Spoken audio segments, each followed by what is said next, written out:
violence, and in this case, political violence. It is a hard thing to do, but it is a really important thing to do at this time in our country's history. So thank you, Chairman.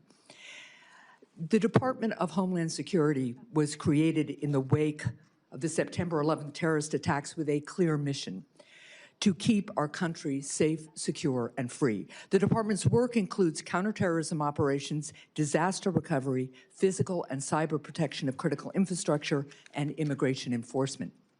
The stakes for the success of the Department of Homeland Security could not be higher. And that's also why Granite Staters and Americans of all stripes have been deeply concerned about what they've seen from the Department of Homeland Security under this administration. People have been rightfully outraged about the lawlessness from the department's leadership, which has not only resulted in the death of 2 American citizens, but has also led to the hollowing out of agencies like FEMA.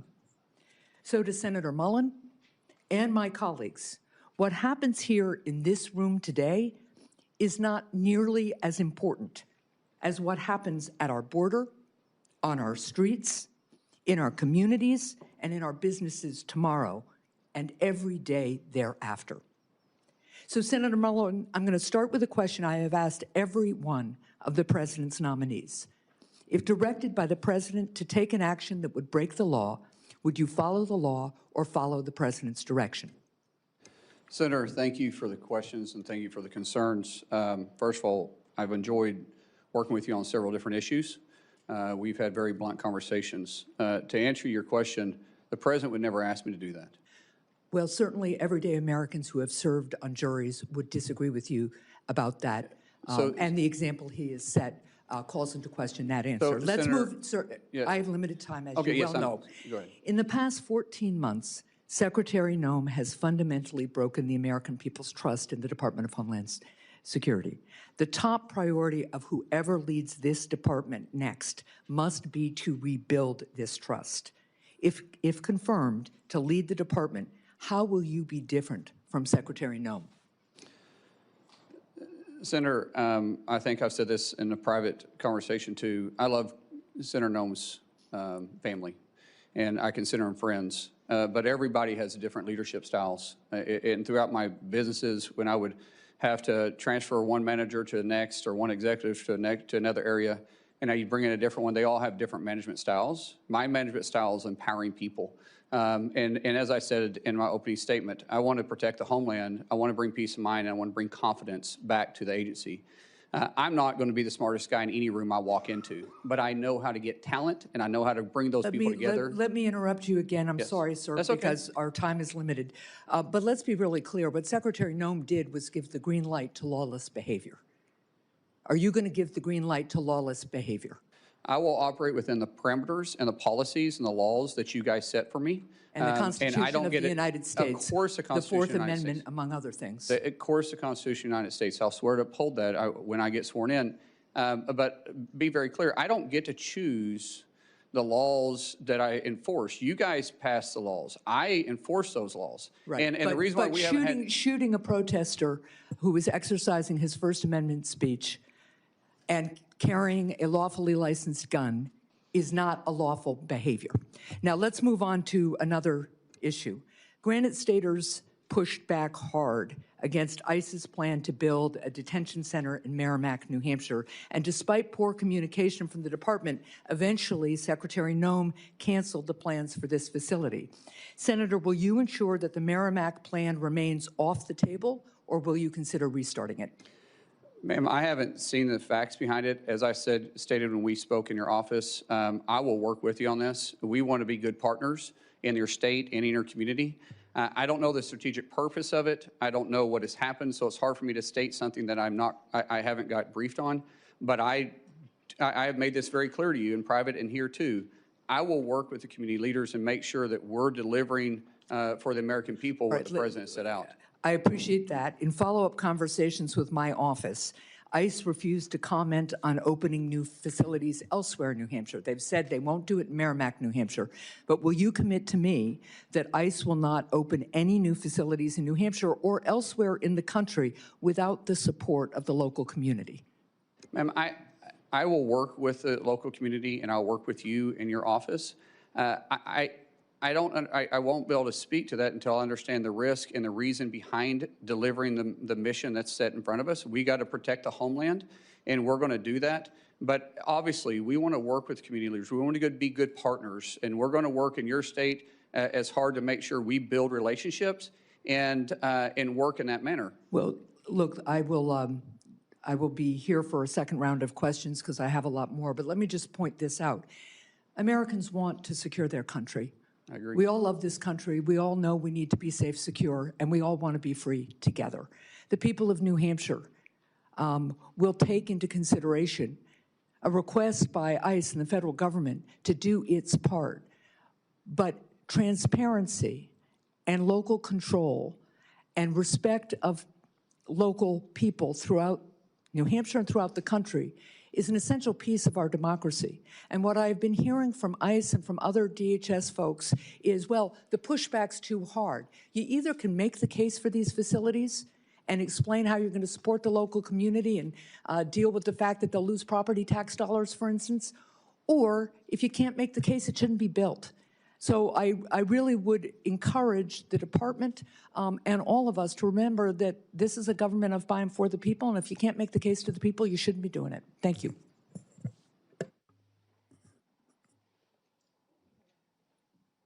Senator Johnson. Thank you, Mr. Chairman.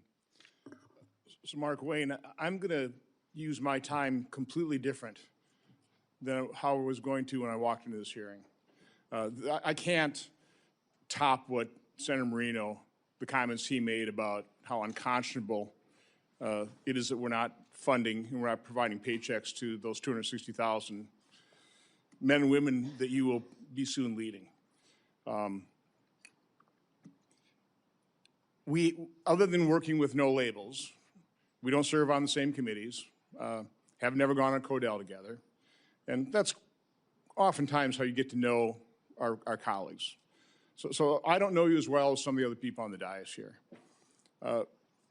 Certainly within conference, we've seen each other interact. We share a couple things in common. I think we're both pretty passionate about our love for this country, about trying to fix the enormous messes left behind by President Biden, Democrats. We wear emotions on our sleeves.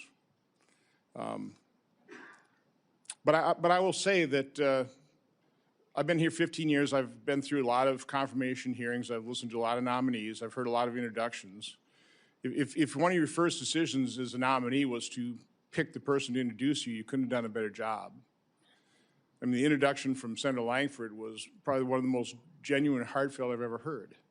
And I will say your opening statement was probably one of the more genuine and heartfelt testimonies I've ever heard, if not the most. I'm looking behind you at the people who have come here to support you, your former colleagues in the House, Chairman Smith, a former Speaker of the House, Senator Britt. But I see Josh Gottheimer there. He's not a Republican member of the House. He's a Democrat. I've seen you interact with him trying to get some permitting reform. Please, briefly, because I want you to tell another story here yet, but just talk a little bit about your relationship with Josh and other members of the House. Josh and I, we may not always agree on every issue, but he's a friend. And our relationship started back in 2017 when he thought I was a staff member running a workout group, because I've been running a bipartisan workout group that started actually with Speaker Kevin McCarthy and Jason Smith 13 years ago. And I still do that to this day. When he came in 17, Joe Kennedy, who is also a friend of mine, he approached him when I was on the House floor and asked him, why is a trainer in the gym on the House voting? And to which Joe Kennedy laughed and said, he's a member from Oklahoma. And after that, we became friends. In fact, our daughters are writing a book together about bipartisanship. But when Josh asked me to join a bipartisan group called No Labels, that's when we really started seeing that there's a lot of common ground that we can work together. Yeah, as I said in my opening statement, that we all make decisions based on how we're raised and our life experiences. And Josh and I was raised different, just like everybody on this dais is raised different than me, and we've had different life experiences. But we all believe in that flag right there behind you. And what I say is, as long as you love that flag as much as I do, and you're willing to die for that flag like I am, we can work together. We can set the differences aside, and we can work together. And Josh represents that too. Just for him being here, you guys know, he's got a primary in New Jersey. He's not a senator, has 6 years. He's up every 2 years, and he's here.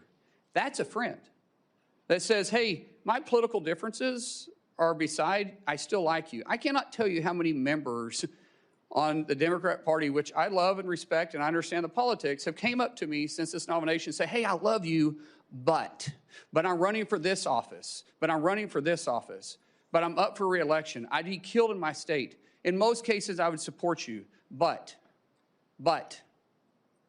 And it drives me crazy, but when you see a real friend like that, run through fire for the guy. So again, this is a nomination hearing, and from my standpoint, when you're trying to select somebody to run an operation, you want somebody with integrity.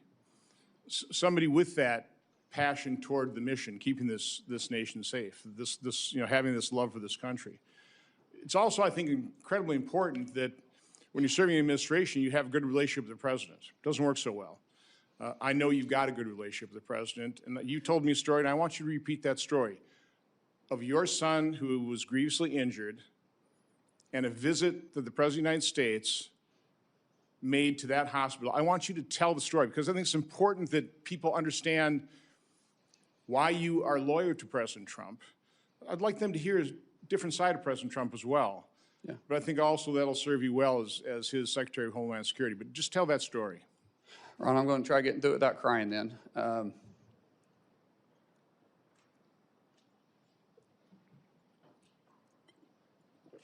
It's not about President Trump, it's about my son. So my son was a really world-class athlete, and January 17th of 2020, which mind you was an election year, he had a really serious brain injury. Woke up 26 hours later and he's a different kid. We almost lost him. For 26 hours, he had an extremely low pulse. There was a time they thought that they lost his pulse altogether. And when he woke up, he was just different. I mean, here you had a world-class athlete that wrestled all over the world since he was 12 years old, and he couldn't touch his nose. He couldn't walk without shuffling his feet. He had short-term memory loss. He couldn't control his muscles. Couldn't add 5 plus 3. He was in high school at that time. Had to learn how to read, walk, everything. And the president found out about it, and he gave me a call immediately. And one thing that the president joked about was, like, he said, let me get this straight. He doesn't know who you and Kristi are, but he knew who I was because the only question you got right is who the president was. And he said, Trump, with his cocky grin on his face. And but the president didn't understand the severity of it, but he heard it in my voice, and immediately he went to work. I told him we had to get to Bakersfield, California, to the Center for Neural Skills, which is one of the best neural rehabilitation places in the world. And the president offered to send his plane, his personal plane, this is the president of the United States. And I said, sir, we can't fly, we got to drive. We get there, and he called almost every day for 2 weeks checking on Jim. And then he says, I'm going to come see him. And now this is the middle of the election. This is Bakersfield, California, really not an area he's got to go campaign.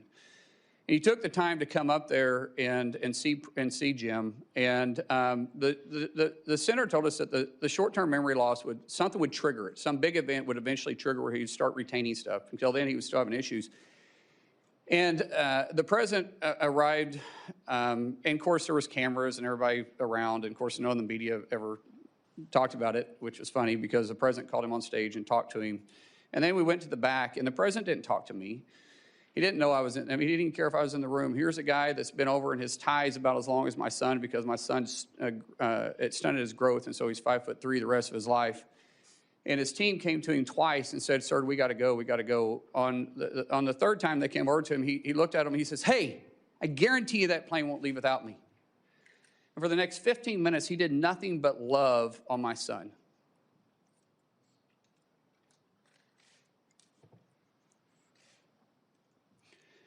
That that one incident jogged his memory. And from then on, he started retaining things. And Jim's attitude went from this, you know, we're going to get through it, to this, I'm going to get through it. And every week, if not most days, the president would call and ask how he could help. Ask how's his buddy doing? How's Jim doing? He didn't do it for publicity. He didn't do it for any show. He was running in one of the toughest elections he had been in, and the guy was still that concerned about my son. When we got released for a little bit, we had to go back. When we got released a little bit, the president said, come to Mar-a-Lago and see me. We go down there, and it's amazing. And when we're leaving, dang it, I hate getting emotional. See, if I talk about my kids, I get emotional. Other than that, you can't make me cry. But my kids do make me emotional. That's actually a good thing. Yeah. So anyways, he grabbed my son and he said, do you know why I love your dad? Do you know why I love your dad? Kristi tells the story better than I do. And he goes, no, sir. He goes, because he loves you. Because of you. Because of you. Man, he didn't do it for any other reason. I mean, here's the President of the United States, and he did it just because he cared. And so when you want to say why he's a friend, yeah, we were acquaintances before that. We've been friends ever since. The American people need to hear that. Thank you. Thank you. Senator Blumenthal. Thanks, Mr. Chairman. Welcome, Senator Mullin. Thank you for being here today, and thank you to your family for your service and theirs. I hope that you will be as emotional about the children who are presently detained at Dilley and other camps in the United States of America, where they have been subjected to conditions that would outrage and have angered many Americans.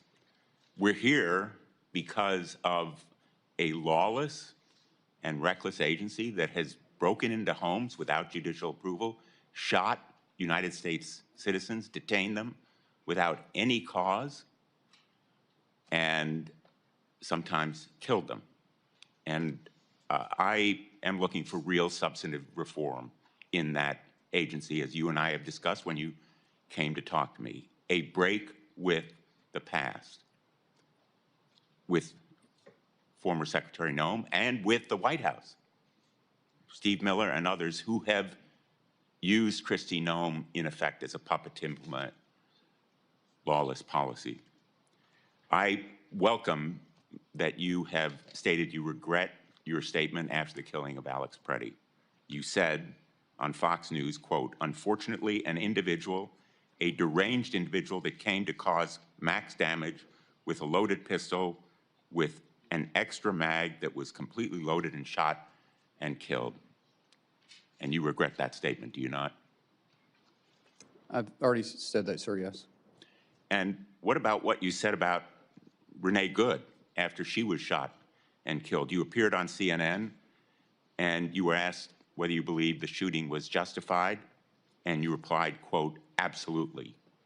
Do you regret that statement as well? Senator, It's very clear that an officer had to make a split decision in that case as a car was running towards him and did strike him. At that point, that car becomes a lethal weapon. And an officer that there was another officer obviously giving her verbal commands. So are you saying, and I apologize for interrupting you, but yes, you're saying you do not regret that statement? I'm saying that the investigation is going on, but what we've seen... There is no investigation, Senator. In fact, that was my next question to you. Senator, don't you think there should be an investigation? My understanding is that there is. I will find out if I'm able to get confirmed. But those are two different incidences. The Department of Homeland Security and the Trump administration has blocked state and local investigation of the killing of Renee Good. And I hope that you will permit that investigation to go forward. Senator, state and local investigation doesn't investigate federal. FBI does that through DOJ. And I believe the FBI is looking at this case. And I do want to say something to you. What you said about the terrible conditions that this administration is putting in kids. But what you left out is that they've actually recovered over 160,000 kids that were trafficked or lost during the Biden administration. What is inhumane is the 12 to 13,000 individuals coming across the border every single day, and we're not having tracked the kids. At one time, the number's up to 385,000, and that's sad. Because you said that you were going to be, and I'm quoting you, blunt and direct and to the point. So I regret that you don't retract that statement about Renee Good. But I want to ask you about a statement that was made regarding the Preddy killing by Steve Miller in the White House. He said, quote, that Preddy was a domestic terrorist who, quote, tried to assassinate federal law enforcement. Don't you think it was irresponsible and reckless for Stephen Miller to post that claim on X without any evidence, just as you have retracted your statement? Senator, I believe that question is better asked to Stephen Miller, not myself. I can't speak for him. Well, Stephen Miller also said, again on Fox News, quote, under President Trump's leadership, we are looking to set a goal of a minimum of 3,000 arrests for ICE every day. If you're confirmed, are you going to be directing ICE to arrest 3,000 people a day? Sir, once again, can't speak for for Stephen Miller, but I can say the President has tapped me to be the Secretary of Homeland, and I will lead that department, and I'll lead it. So will you continue that arrest quota of 3,000 people a day? No quota has been set for me, sir. Well, in effect, it's a quota if the White House directs the DHS Secretary The to President of the United 3,000 States sets people a the day. policies, and I'll be working with the President. If you have a question for Stephen Miller, please Well, I ask really him. regret that you are going to stick to those same policies and practices and condone the statements of the White House that are so demeaning to someone who was a victim of lawlessness and recklessness by an ICE officer. Senator, I didn't say that. Well, let me you're ask putting you words in my then mouth. a different question. ICE has been breaking into people's homes without any judicial warrant. The sanctity of our homes is absolutely critical. I think you'd agree with that point. And it is the law that a judicial warrant is required to forcibly enter someone's home. Kristi Noem acknowledged in her testimony in response to my questions that at least 28 break-ins have occurred. My ranking member leadership on the subcommittee for permanent investigation has produced a report that shows probably many more such break-ins have occurred. The result of a memo last May from the acting director, Todd Lyons, and it's behind me now, that instructed ICE agents to break into homes. I understand that during your staff interview last week, you said that there would be no more such break-ins to people's homes without a judicial warrant. If confirmed, will you commit to me and the chair and ranking member of this committee and the American people that ICE will no longer instruct agents to break into people's homes without a judicial warrant? Sir, you're using the word break into people's houses very loosely. However, I have made it very clear to the staff, and I think when you and I spoke, that a judicial warrants will be used to go into houses, into place of businesses, unless we're pursuing someone that enters in that place. I have not mixed words with that, and I haven't changed my opinion about that.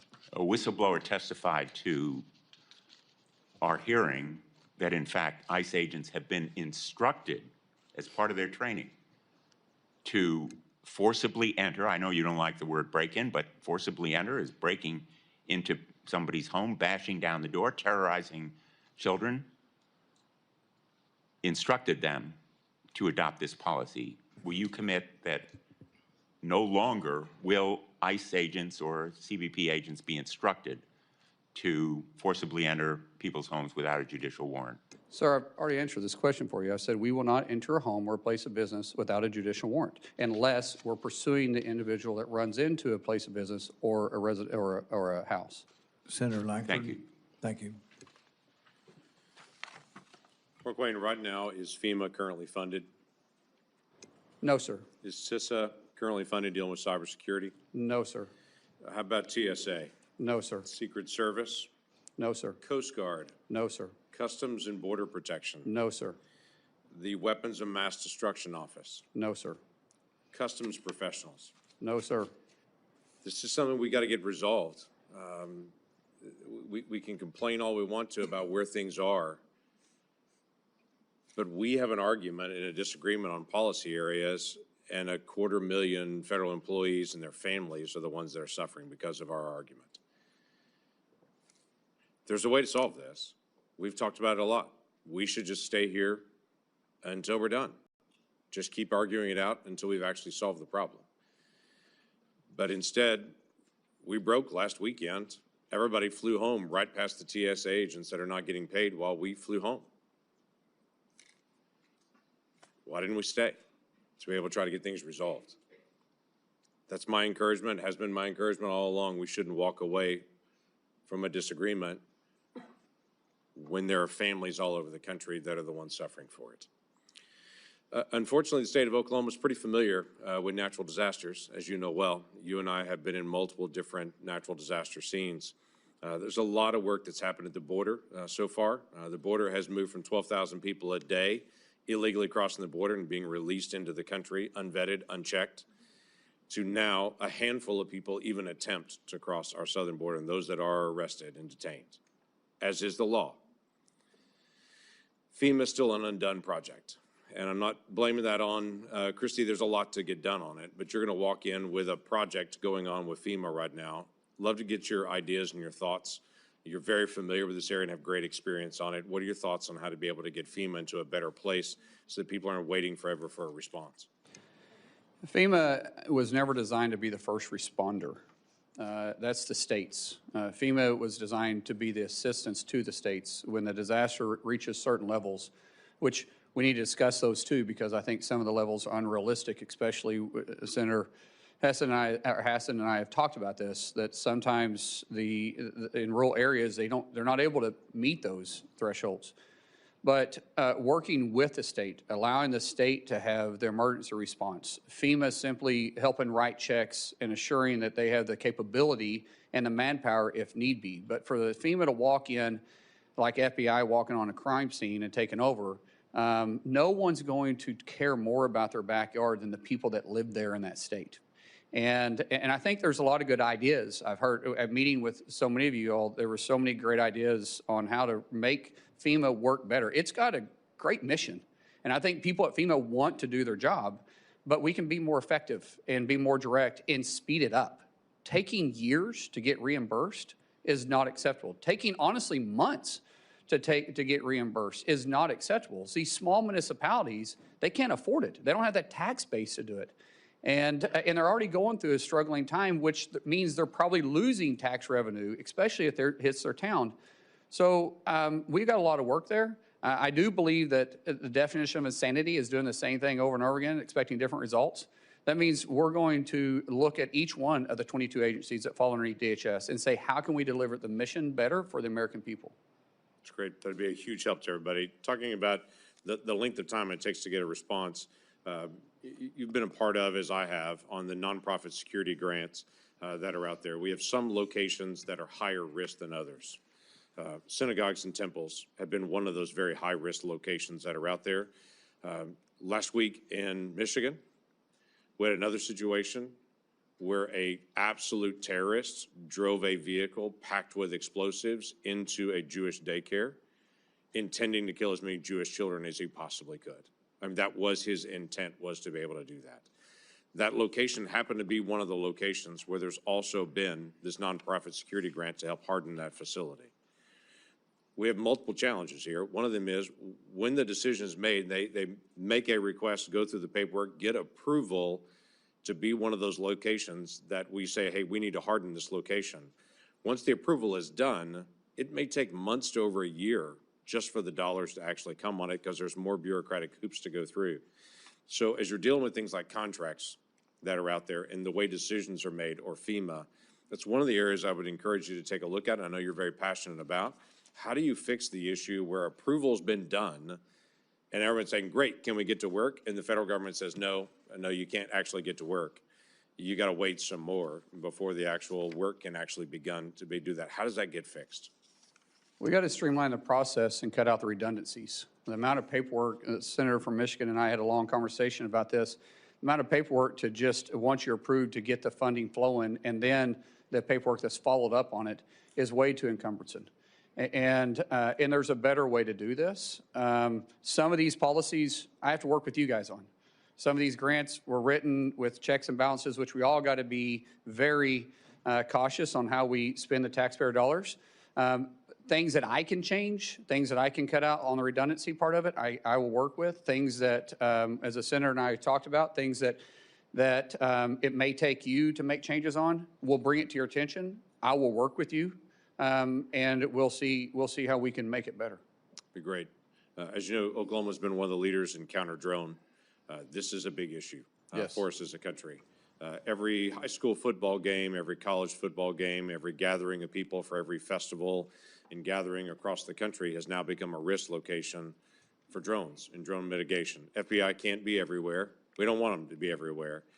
We do have to figure out some process. So as you begin to think about this issue, it's a tough one to deal with, but it is a basic national security issue as well. It's going to land on your desk pretty quickly, especially with the Olympics coming, with FIFA coming, all those things that are happening. We got to be able to figure out how to do counter drone and to be able to not just identify there it is, but to also mitigate the risk. What are your initial thoughts? Well, I'd love to speak about that. With funding, talking to some of our agency heads, with a lack of funding right now, we have people quitting because they got to go to work. Meeting these demands are even going to be tougher. So we just talk about FIFA, for instance, and then you talk about 2028, which is going to be the busiest year of DHS in history because we have the Olympics and we have the presidential election going on. It'll take 4 months once funding comes in to start replacing those that we've lost for training before we can get them out in the field. We don't have 4 months with FIFA. But that's and how do we expect these people to stay on the job and work? We're losing institutional knowledge. We're losing people we've already trained. And it's going to be difficult to deliver this mission. The way that I understand is we're behind in UAS and we're behind in FIFA right now on actually delivering the mission that we have to. We're also behind in reimbursing local communities that's also working with us. That's going to have to take a tremendous amount of focus and partnership. And like I said in my opening statement, failure is not an option, so we've got to deliver. But sometimes when you have to rush like this, especially trying to get people on the job because we just quit funding them for the third time in less than a year, and we expect these people to keep working, it puts the mission at risk, and we have a lot of work to do here. Yeah, thanks for stepping up. Kristi, thank you. This is a strain on the family and everything else right now. So thanks, y'all, for stepping into this role. Look forward to supporting your nomination. Thank you. Senator Kim. Thank you, Chairman. Senator Mullin, thanks for coming out here. I wanted to just start. Secretary Noem said in a cabinet meeting about almost exactly a year ago today that we should be eliminating FEMA. Can you commit to us here that you don't support that approach and you wouldn't attempt to eliminate FEMA? As I said, I think it needs to be restructured, not eliminated. I think there is going to be bipartisan support for reforms. I think we all understand that. We certainly saw a lot of problems when it came to Superstorm Sandy. I asked Secretary Noem to work with us, especially as they were going about their FEMA Review Council. I'll be honest with you, that never materialized. We did not see the kind of engagement here that we're ready to have. We have a bipartisan group of senators that want to come up with reforms. Is that something you can commit to working with us on? Senator, I think all of us that's been either in the House or in the Senate always complain about the outreach of agencies. I will make a commitment to you that I'm going to have the best. It's going to take a couple months to stand it up, but we're going to have a ledge affairs shop that you're going to know who the person is. We're going to work with you, but most importantly, I think everybody on this dais has my personal cell phone. That cell phone isn't going to change. And if you call me, you're going to get a response. If you text me, we're going to get a response. So when we have this FEMA Review Council report finally come out, is that something you'll come to us first and engage with us on rather than just implementing straight out from the executive branch on your own? Senator, I'm pretty sure that you guys set the policies and the mission for FEMA. So for any serious changes, it may take actually policy changes. And I will be Yeah, but in look, your office talking to you about it. I appreciate that, but we've seen a lot of significant problems happen. For instance, we saw about 2,400 staff cuts at FEMA. And again, we're not talking about the reforms, but we're talking about those that are trying to respond to these disasters every single day. So I wanted to ask if you're confirmed if you will stop these dangerous staff cuts that have reduced FEMA's disaster readiness. Senator, I'm not trying to play politics, but what's been the biggest disaster is not funding them 3 times in a year. However, you know, some of these agencies underneath the current administration, not some, all of them got very bloated with having too many employees. You think there's still too many staff at FEMA? Senator, I can't answer that. When I get there, we'll be adequately staffed to respond to our nation's disasters. But it's going to take some time to get there because, like I said, people are quitting today because they're not getting paid for the 3rd time in a year, and we can't allow that to take place. I agree, and I hope that we can move forward on that. But one thing that has demonstrated a lack of priority by this administration is the fact that we never actually had a full nominee for FEMA. So I just wanted to ask, do you agree that we need an actual nominee to be a full FEMA administrator that has real experience in emergency management? Absolutely. We're already looking at some in the case that we do get confirmed, which I'm hopeful we do.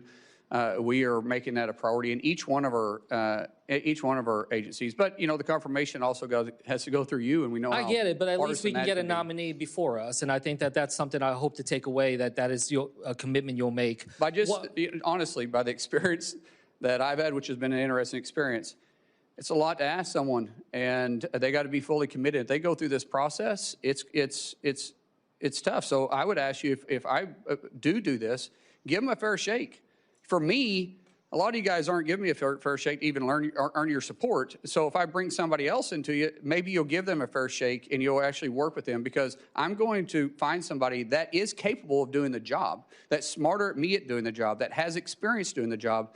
But when they come to your office and ask for your support, don't tell them it's politics. Don't say I can't. Don't say that, hey, I supported the previous one, but you know, I got burned on that one, so I can't support you. We'll trust, but see, just give them a fair opportunity, and you might actually like the person we choose. And look, it's not just about the person; it's about the policies writ large. And then, look, you know what we saw before. For instance, Secretary Noem had this policy that required her approval for anything that was going out the door, grants, funding, when it over $100,000. And I'll be honest with you, it was disastrous. It held up so much of the funding to FEMA and other parts of DHS.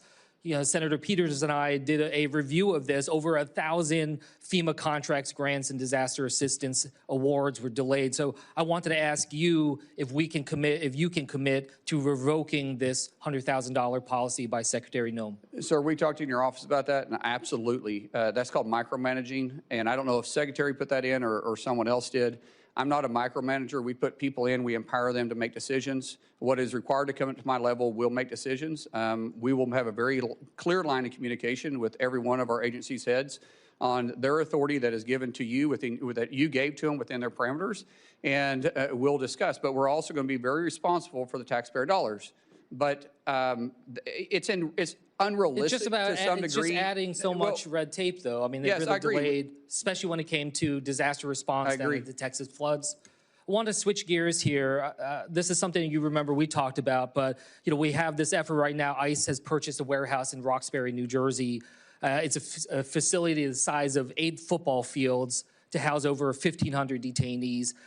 Never once did an ICE official go and talk to the local mayor, talk to the local law enforcement, assess the situation alongside the locals. So I just wanted to ask you, is that fair that DHS is imposing these types of large-scale detention facilities without local engagement and input? Sir, being from small rural Oklahoma, it's a big impact, and the community should be visited with, especially when you start taking a warehouse off. It takes it off the tax roll, which could make a huge impact, and you got to deal with the impact aid if they're eligible for it. And then you got to talk about infrastructure. You know, one thing I do know is construction. When you start talking about infrastructure on these places, a warehouse sprinkler system is much smaller than when you are housing individuals there. And if you say, I think you said the town has 60,000 people, And I believe you said this was. Smaller than that. Is it smaller than that? So About 22,000 people, Okay, and of the which the detention center- detainees and the staff there would constitute about 10% of the population of that town. Yeah, and realistically, it's not, most municipalities don't have the capacity in their infrastructure for waste and water. So it's important that we're talking to the communities, and if we're having additional needs, we can work with the cities, we can work with the municipalities, but we should always communicate with them. I agree with that, and this town has only 42 police officers, a volunteer fire department. Does that sound like the kind of town that has the resources to take on a warehouse of this magnitude? Sir, I don't know the circumstances behind this other than what you and I talked about. I committed to you when I visited with you in your office. We'll talk. I even said, you and I get on the phone with the mayor. If I'm confirmed, I'll make a trip out there and see it for myself, because it's a big concern of yours and we want to address those concerns. And if it's not practical, but I also said it's got to be, there may be a specific reason why it's there. If I can't explain that to you, then that's a different story. But if there's a specific reason I can explain it to you to make it make sense, let's talk about it. But if not, then maybe we can be better partners moving forward. I'm glad that you commit to talking about it. There are some documents I asked ICE to send us about their evaluations of the warehouse. We have still yet to get it. Will you commit that that is something that we can get once? If the documents are available, yes, but I've also offered something much better. I'll go with you personally and look at it. That's something that the local community will appreciate, and I hope that you will reassess this warehouse. As I said in my opening statements, we want to protect the homeland, but we also want peace of mind and bring back confidence to the Department of Homeland Security. And all this means that we got to work on that, and I will work on that. Senator Scott. Senator Mullin, congratulations on your nomination. This is a great honor that you have, and you have a great background. So I know you'll work your butt off in the job like you do everything else. President Trump was elected to secure our border, crack down on sanctuary cities, and keep our country safe. I want to thank the President for his leadership and Secretary Noem's help. Incredible progress has been made. Our streets are safer, our borders respected, and the jobs we've created are going to people in this country legally. Now, as a result of the Democrats' partial shutdown, in the fourth week, TSA agents are not getting paid. Everybody in the Senate's getting paid. I've had a bill since I got up here. If we don't pass budgets, we shouldn't get paid. I've had one of my Democrat colleagues say, oh, I've got a mortgage. I have to get paid. Well, think about all these people. TSA agents are not getting paid. Airlines or airport lines are in gridlock. We got FEMA grants stalling. Coast Guard counterterrorism operations are shrinking amid rising Iranian threats to our homeland. My understanding is ICE agents are getting paid, but not ICE leadership is necessarily getting paid. Last week, 2 terrorists boldly and hatefully attacked our citizens right here on our home soil, killing at least 1 person. The President's decision to stop the nuclear weapons and the ballistic missiles was a reason. What he's doing is making sure we don't get these attacks on our soil. It was only as a result of brave actions of a class of future military officers, citizens, and law enforcement that stopped these tragedies. They could have been massacres. Still, even as Americans are losing their lives, my Democrat colleagues are refusing to fund DHS and give them what they need to uncover and stop plots like these and protect the lives of our families and neighbors. It seems like that's our job up here.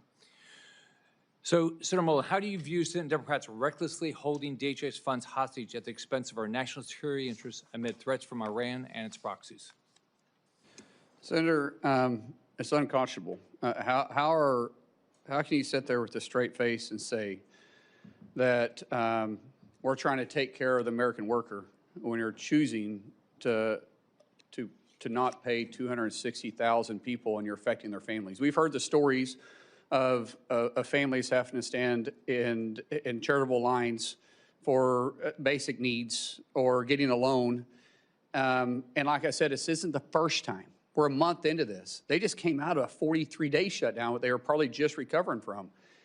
And yet we're still going to sit there with a straight face and say it's not about politics? So in sanctuary cities, local authorities can decline ICE detainers, which means that criminals are released back into the community rather than transferred safely into ICE custody. First off, I can't imagine anybody elected that wants criminals back in their community, but that's happening. This creates opportunities for illegal fugitives to relocate or reoffend, like in the tragic murder of Kate Stanley. It also forces DHS officers to go into neighborhoods to root out violent criminals, which is way more dangerous for everybody. Not only does this cost the taxpayer more, but also increases the risk for everybody involved, including bystanders, DHS officers, and potential future victims. We're seeing this play out right now just a few miles away, where local officials in Fairfax, Virginia are refusing to turn over an illegal immigrant who was arrested for groping 12 underage students. And the local elected want to put that person back out in the community. That's not even here legally. Instead of turning him over to ICE, Fairfax County prosecutors are trying to get him released. This is just one example of how sanctuary city policies choose to put illegal aliens over American citizens. How do you plan to deal with sanctuary cities like Los Angeles and Chicago to remove criminal illegal aliens? Sir, it's been a difficult conversation that's been had with these sanctuary cities. As I said going on, we don't get to choose which laws we enforce. As elected officials, you shouldn't choose which laws you enforce. We're not asking them to go out there and enforce immigration. We're just saying, be good partners with us. If we've got to serve judicial warrants, let us go serve the judicial warrants. If you pull over somebody that's wanted, that's in the country illegally, and it's a municipality, we're saying just hold them. At least let us do a background check on them and see who they are. And working with the municipalities are going to be vitally important, but also you've got to take a look at if they're not willing to enforce federal law and work with us, then where's the taxpayer dollars going to? And ideally, I would like to go in there and talk to the mayors. I'd like to go in there and talk to the sheriffs, talk to the police chiefs. Say, what is your concerns? How can we get past this? Because the president has made it very clear he wants to protect the streets for every American. He wants to restore law and order to every city. I don't think that should be controversial. But some people have for political purposes, or maybe they didn't like the tactics. Either way, I find it really hard to believe that law enforcement in those communities don't want to do their job. So maybe we sit down and we just work it out. It's like I tell my wife all the time. Sometimes when she gets mad at me, and I'm right, she's wrong, by the way, but sometimes when she gets mad at me, I have to apologize because I simply say, that was a joke, by the way, for everybody that's married. But I have to apologize, and sometimes I tell her, I said, honey, it's a misunderstanding. We still love each other. We still want the best for our family. And these law enforcement, and I would even say these mayors, they still love their community. They still love their cities. They still love this country. So maybe it's a misunderstanding we can work by. And I'm going to start with that. That's what I'm going to start with. If we have to do something different, then we will, but that's where I'm going to start at. It's a misunderstanding, but we're going to force the nation laws and make sure we protect everybody in their city and hopefully work with them and never work against them. Senator Mullin, as Secretary of Homeland Security, do you have any ability to ban funding to sanctuary cities that ignore the federal laws meant to make citizens' lives safer, but then turn around and ask for federal money for added protection? Sir, that would be a last option, but at the end of the day, taxpayer dollars have to be used for the right purposes. And if people are refusing to enforce the nation's laws, then I think it's really hard to justify why we're sending them taxpayer dollars that are coming out of Oklahoma or coming out of Florida or coming out of Kansas or Arkansas when they're making that decision. But I will say that is not going to be my first or second or even third approach, but that would be my last resort. Right. Congratulations on your nomination. Good luck. Thank you. Senator Fetterman. Thank you, Mr. Chairman. So, hello, Senator Mullin. Thank you for coming in today. So, Americans don't like chaos, you know. America definitely didn't like the kinds of chaos during the Biden administration at the border. You know, as a Democrat, I was alarmed that there were up to 300,000 encounters at our border once a month. And that puts that in perspective. That's the size of Pittsburgh showing up at our border. And that's not sustainable, and that's not manageable, and it's making it possible for us to assimilate. And now if you care about immigration, as I deeply do, you can't possibly provide the American dream for people when the size of Pittsburgh showing up at our border once a month. That needs to be brought under control. And that happened. that happen. I signed up that as a Democrat. The second part is rounding up all of the criminals and deport them. You know, I can't imagine why we can't agree with that as well too. That's another thing that I signed up. One name that often doesn't come from my side is Laken Riley. I agree for Renee Good and I agree for Alex Petty, but I also deeply, deeply agree for Laken Riley and their family. And now all three were failures of our government there in that circumstances. And as I was proud to be the co-sponsor of the Laken Riley bill, because we have to address that. Two things must be true here.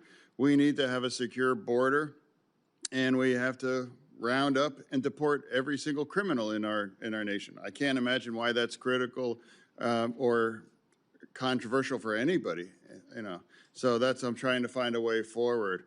And now you and I have had conversations on this, and that's your commitment to focus on those things. I believe that's effective, accurate, correct? Yes, sir. Yeah. And now another thing. I know there's a lot of hard personal feelings here, and absolutely, it's terrible what's happened, and political violence. I mean, it's rampant.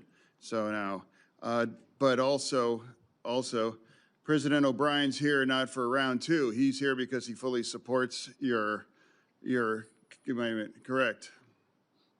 Yeah, round three. Okay. Yeah. So it's about letting it go and moving on. And I've done that too.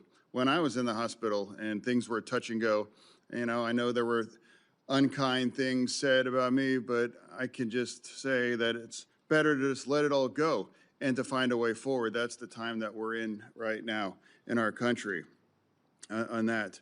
Now, people might describe you in those kinds of moments, but I'm going to describe you. We got a chance to get to know better when we joined a Codel to Turks and Caicos, correct? Yes, sir. Yeah, and we did that because Americans were looking at over a decade in prison because they had a couple random bullets in their luggage. And those Americans ran the gamut of a black grandmother from Florida, I believe, and Pennsylvania, that live in Western Pennsylvania that I did, and I was able to welcome him at the airport when he returned there. So that was about a commitment to working together. Imagine just because a couple random bullets accidentally, they were looking at over a decade in prison. Now we worked together, and now not one single American really faced that kinds of thing. So that's about committed to working together. So now, and also as a Democrat, you know, that I made me the only Democrat that refused to shutting our DHS down. You know, some people might say that that doesn't mean I have any less commitment to reform ICE. That's just categorically not true. But it's a strange devotion. I don't understand why you would shut the entire agency down just because you want those kind of reforms on ICE that has absolutely no impact on ICE and doesn't force any of those things. I refuse to do that, and I refuse to punish those union members that are working. And now especially parts of that, it's true. It's like the cybersecurity agency is part of DHS. Yes, sir. Yeah, and that's currently on the shutdown. And now two of the top agents of cyber attacks come from Iran and China. They must be elated to know that that part is all shut down, because that's part of the shutdown that does not bring any reform to ICE. You know, that I want any less than other Democrats, you know, here. The difference is I refuse to punish and make our nation less secure part of that. So for me, I came here and I committed to come here with an open mind, and I'm going to continue to do that. And it's not going to be about gotcha moments. For me, it's about just saying, my experience with you has been consistent kindness and professionalism. You know, the first time I met, it was you and your wife behind you when I was here at the orientation here in the Senate. And even before you got the call for the big job, you know, we were even discussing about getting together and having dinner as family. So that's an ongoing relationship. because that's also part of the fact here in this town. You got to get along and find a way to work together. And now we have to come at it and just let things go in the past for that. Finding a way forward, that's my responsibility to represent Pennsylvania. And for you, I just want to thank you for showing up. And now I'm going to engage, and I'm going to remain with an open mind throughout all this as I made to my friend here. And I'm going to do that. So thank you for bringing your family here too. And I look forward to hearing for the rest of my colleagues' views on you. Thank you, Senator. Senator Ernst. Thank you, Mr. Chair.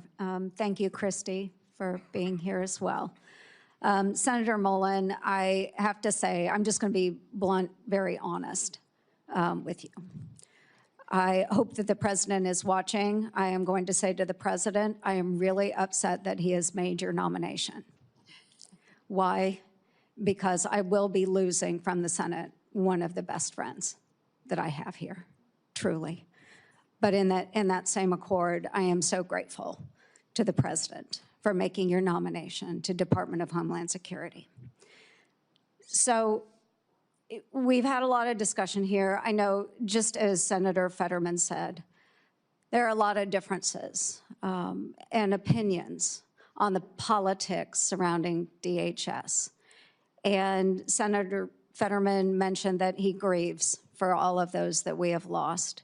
Those protesters, we grieve the loss of young women, young men that we have seen at the hands of those that have migrated illegally into the United States of America. We grieve them all, and I think we can acknowledge that. And it's important that we do that. We're in really trying times right now. And one of the things that I want to focus on right now is the bipartisanship that you have had with so many members in the House, in the Senate, the relationships that you have outside of this body, because I think it's really important, because we get in the political fights all the time, and we're all trying to score points back and forth. Bipartisanship is not very sexy, but I think we need a lot more of it. So Josh Gottheimer was here today. I respect him so much. And the fact that you remain friends today is incredibly important. I noticed you also gave Joe Kennedy a shout out. So I sent him a picture I took of you from the dais because I know Joe really well as well. There are so many relationships that we have in this body, and I wish more people would see that we have those relationships. We carry them in our hearts. It means we are better people because we open our minds to listen. And to that point, I want to thank you, Mr. O'Brien, for being here as well. Because what started out as a very big difference between you and Mr. O'Brien, you found a way to both of you come together to share thoughts and ideas and turn something really good out of that discourse. And I think more people need to learn how to do that. And so to all my friends sitting here in the dais and those that are watching, is that this is how America works, where we're able to take differences and come together and not just shout at one another, but come together and figure out a way forward. That's what makes this country such an incredibly brilliant country, is that we can recognize those differences. So I want to talk a little bit about a trip that we took last year. So many folks know that you serve on armed services, I serve on armed services. We do congressional delegation visits. And a little over a year ago, or about a year ago, Senator Mullin led a congressional delegation visit into a country that had not been visited by an official delegation trip in 15 years. Along on that trip, I was also there. Chairman Smith was on this trip as well as Democrat Jimmy Panetta of California. We went to Syria.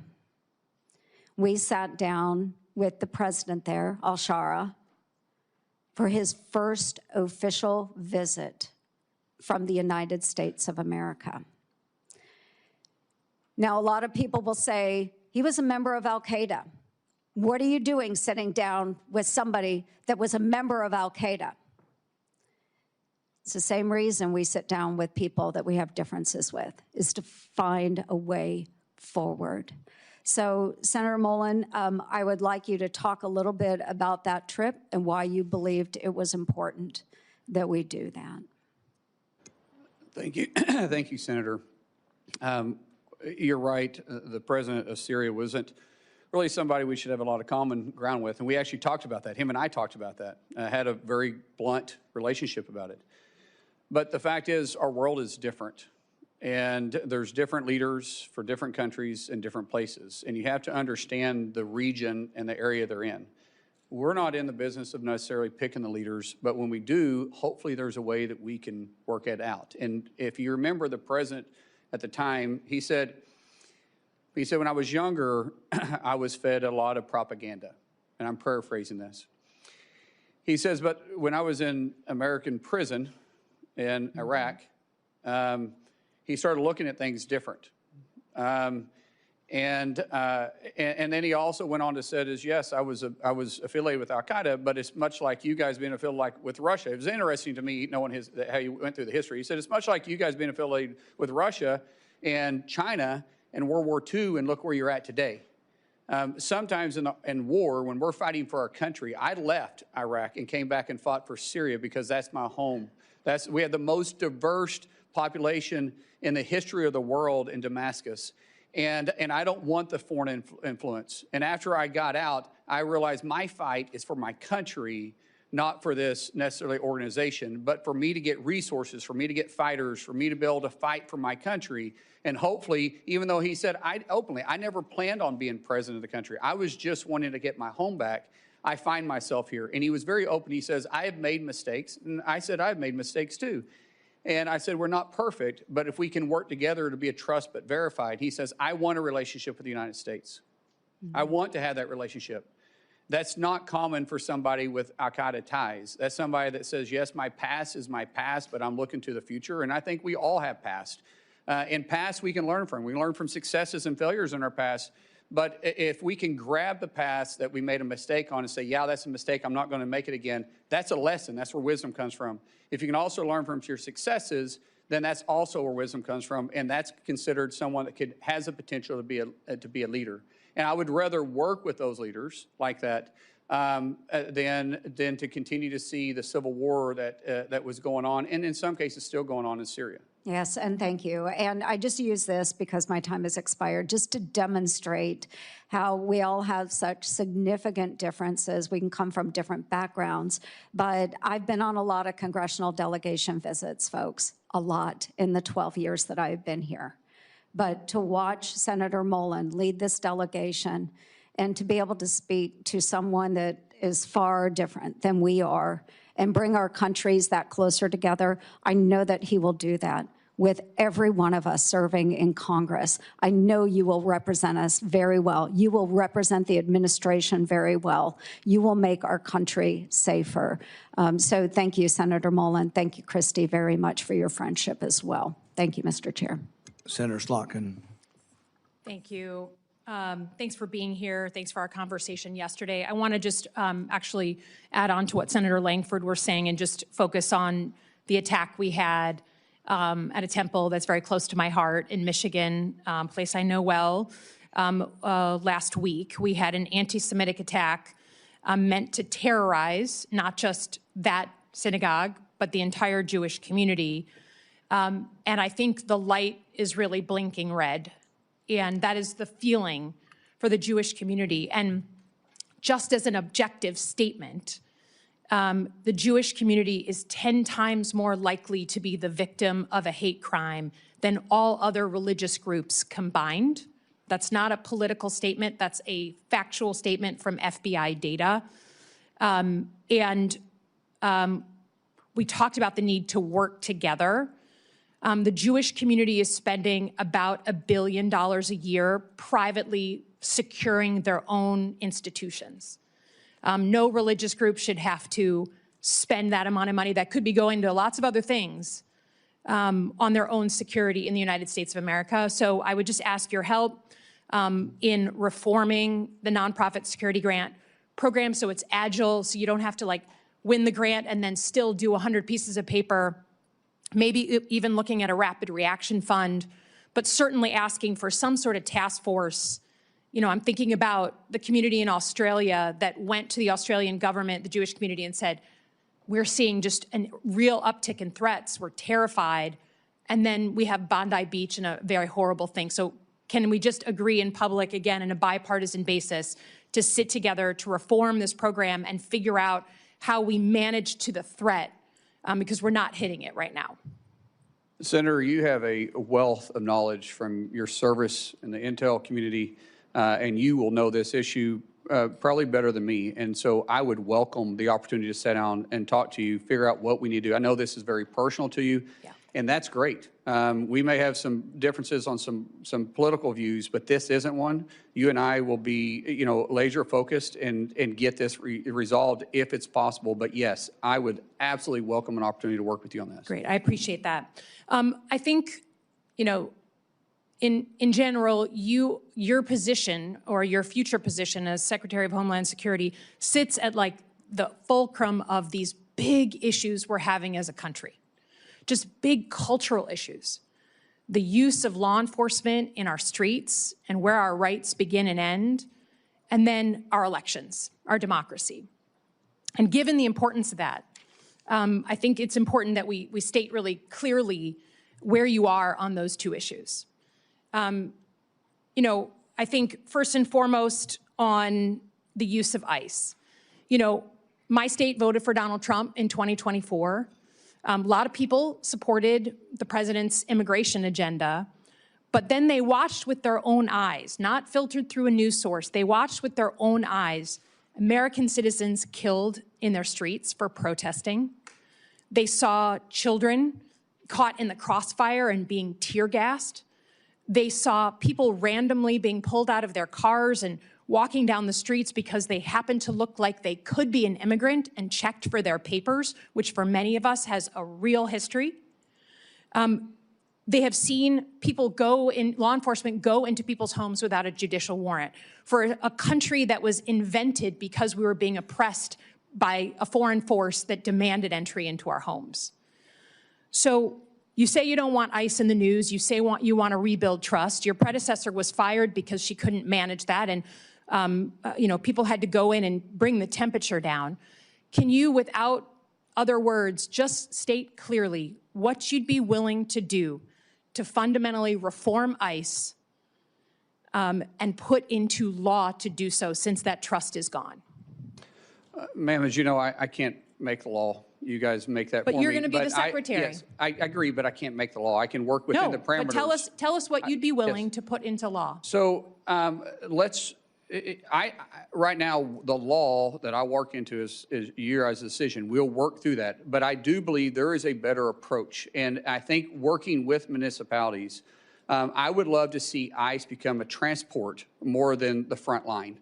If we can get back into just simply working with law enforcement, we're going to them and we're picking up these criminals from their jail. One, we're going to reimburse them for having the person there.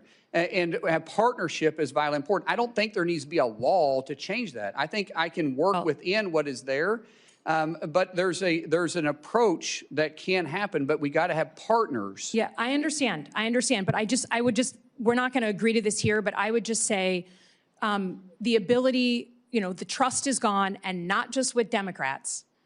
That's why we're here. That's why your predecessor was fired. And there needs to be fundamental reform of this law enforcement agency. And I think that the public writ large is crying out for that.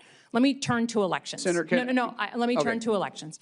The Department of Homeland Security has the mandate since the Obama era for securing our election infrastructure. That's an important job, and you'll be secretary. The president has continued to say that he won the 2020 election, even though there's been 60 court cases saying the opposite. He has said he wants to federalize the elections. He has said name check cities, including Detroit. He has said voting machines are inaccurate. He has said in the State of the Union, I was on the Senate floor, paraphrase that if his side doesn't win in November, then the elections were rigged, which is exactly what he said 8 months before the 2020 election. You have your own history. You did not certify the 2020 election. There are people at the Department of Homeland Security, 3 people specifically, who are well-known election deniers now running election security functions. Who won the 2020 election? Ma'am, we know that President Joe Biden was sworn into office. He was the president for the last 4 years. But I do believe my job as Department of Homeland Security Secretary will be to make sure that we assure that the elections are fair and people can trust them. Does the federal government run the elections process, or do states? It's very clear in the Constitution that the states control state elections, and then there is some federal oversight that's on it, but the federal government can set some standards. So if you're talking about the Save American Act requiring you, which is within the Constitution, by the way, requiring individuals to be citizens of the United States, I don't think it's too much to ask somebody to prove they're a citizen of the United States. That's not what we're talking about. I'm talking about administering the elections. If you are Secretary of Homeland Security, do you feel you have the authority to put uniformed officers at polling locations in 2026? Ma'am, we said this in your office. The only reason why my officers would be there if there was a specific threat for them to be there, not for intimidation. And so I said even though we didn't need it during World War II, we didn't need it during Vietnam or the War on Terror, we never had to put uniformed military there. Now, you feel that there's going to be a reason that there's going to be an armed threat to the United States that you need to potentially be there? No, ma'am. I can't sit there and guarantee hypothetically of what threat would be and not. I'm not putting military. That's not within my purview. Uniformed officers. But if there is a threat, a specific threat, say it's in a Jewish community, and there is a threat that's specific to that polling area, then we will work with local law enforcement. There'll be a reason for us to be there, and it'll be known why we're there. I think the reason you're here and not Kristi Noem is because Americans trust their local law enforcement now way more than they trust ICE. So I would just say, if we ever get to the point where you are being asked to put armed ICE officers at polling locations, we have lost the plot as a country. We have fundamentally lost it. And until I hear someone tell me that this man, President Trump, will actually allow us to have a free and fair election, there is zero trust here, and I cannot trust that he won't try and steal it. Again, I yield back.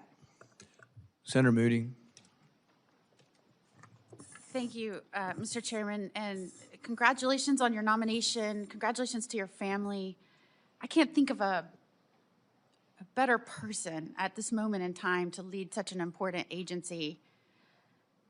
Talking about Americans trusting their local law enforcement, I think that is true.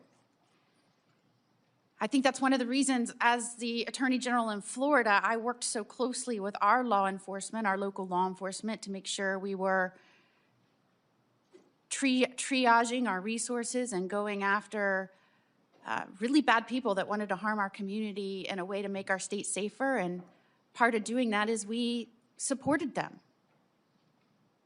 We made sure that they had resources, they had more the support behind them. They knew that we had their backs. I'm proud that Florida was the first state to have every single county sign up to work with the federal government, because we were dealing with an unprecedented situation following the last administration where you had people working with radicals in that administration to destroy the border, roll out a welcome mat to everyone, and has left our nation reeling from an unprecedented surge of people we don't know who are here, many of which, before they even got here, had committed crimes and have committed crimes since. The way to recover and shore up our communities is to work with, in partnership, local law enforcement who have an expertise in their communities. And it is disheartening to me, not just as a former attorney general or as a former prosecutor, but as the wife of a law enforcement officer and someone that worked very closely with them, it wrecks me to hear them refer to law enforcement in general, especially some of the men and women that serve currently in the Department of Homeland Security, as breaking into people's homes and shooting Americans. And I think we can all acknowledge that we want law enforcement to meet professional standards, to act with the public safety in mind, to comply with the law.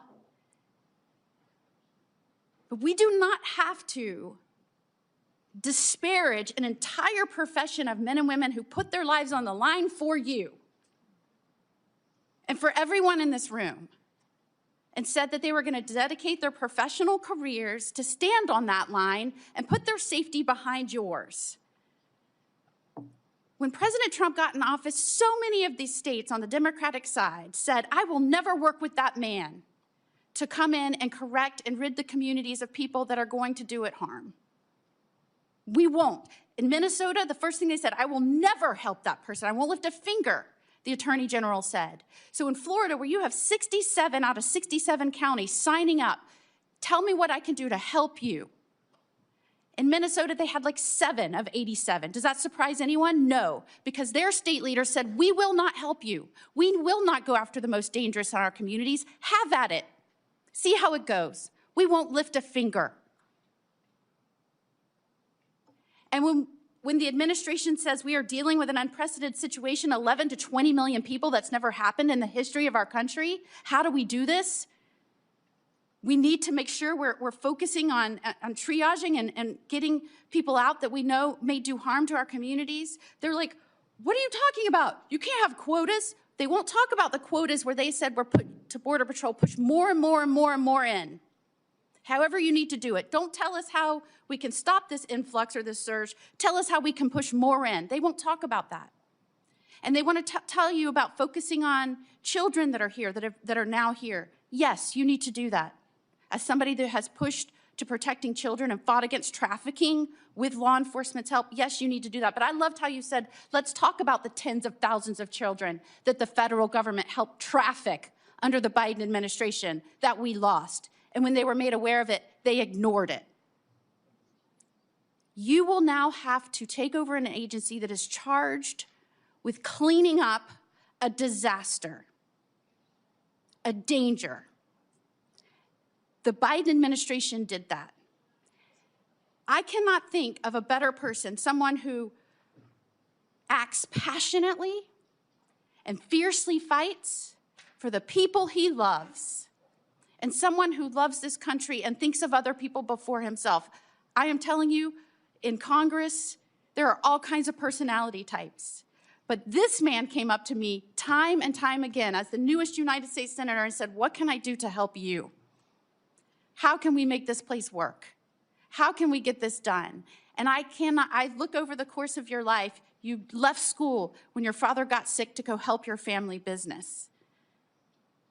That's the kind of person you are, the kind of person that stands up for every person in this office. That's the kind of person, passionate, fierce, a fighter, loyal. That's who I want now protecting this country at the head of the Department of Homeland Security. You said in your testimony, I'll fight for your family just as I fight for mine. Tell me about that personality trait and how you think that will help the Department of Homeland Security in this unprecedented time where the last administration, the last president of the United States abandoned his role to secure this country. Tell me how you bring the personality and your character traits to this role. It's the way I was raised. It's the way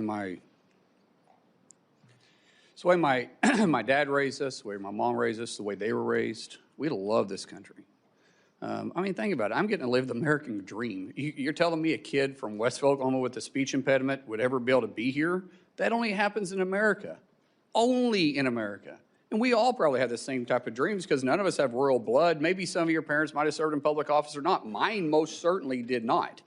And the fact that I'm here, my goodness, that's why people want to come to our country, because they want the American dream. And I want everybody to have the same opportunity that I have, but we have to secure the homeland. We have to make sure that they feel safe stepping out and being in the public eye. We got to make sure that people can have a peace of mind and trust our government. And right now there's a mistrust in our government.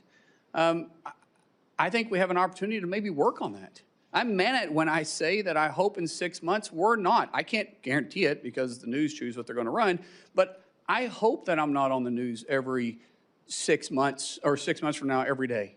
I hope DHS is just able to be laser focused on doing their job and it isn't controversial about taking care of the homeland. I hope people have confidence in our agency again. And I'm going to work every day to restore that. And you'll bring that same passion and zeal and protective instinct to protect every family and every community, working with local law enforcement because they know how to approach in a safe manner their communities. Nobody will take care of their backyard better than the individual. Senator Gallego. Thank you, Chairman. Hello, neighbor. How you doing? Easy day. Hey, brother. Good to see you. So some very specific questions. What is the primary mission of Homeland Security investigations? From the IG or from us? I'm sorry, from Homeland Security Department. There's HSI is within Homeland Right. Security. What is their primary mission? Well, It's not a trick question either. no, I understand that. And every agency, sir, we have specific missions that we are targeted to look at our aspect of protecting the homeland. In different directions, have different paths. And in different agencies, the reason why there are 22 of them there, we all need to be in the same boat, row in the same direction, working for one common goal. And as I said, that's protect the homeland, bring peace of mind, and secure the confidence of the American people. Okay, so HSI, and being from Arizona, we're very familiar with CBP, ICE, and HSI. HSI specifically is very important because they specialize in dealing with human trafficking, human smuggling, counterfeit, bank fraud, things of that nature. Actually, I have a lot of friends that have worked for them forever. The reason I bring this up is because there is confirmed reports that the Secretary of Homeland Security has ordered HSI agents, pull them off what I just told you were very important missions, to go to Arizona and investigate the 2020 election results, right? That's a very big concern of mine because these agents should be doing the work they're doing. A lot of them already are, field ICE agents instead of actually doing these long-term investigations. But now they're not even doing the ICE enforcement. They're literally going back and looking into conspiracy theories. So, for my experience and seeing you both on the House and the Senate, do you believe that Joe Biden won Arizona in the 2020 presidential election? The reason I ask is because, again, you're potentially deploying HSI agents to Arizona to check a result using our taxpayer dollars to follow up on a conspiracy theory. Sir, I'm not familiar with what the former secretary did here, and nor am I here to debate what happened in 2020. I do know that there's an opportunity to look at 2020 and make sure that anything that went wrong we can fix moving forward, because what we wanted to make sure is that in the next election, be it the midterms or in 2028, the American people trust our election system. Trust is vitally important.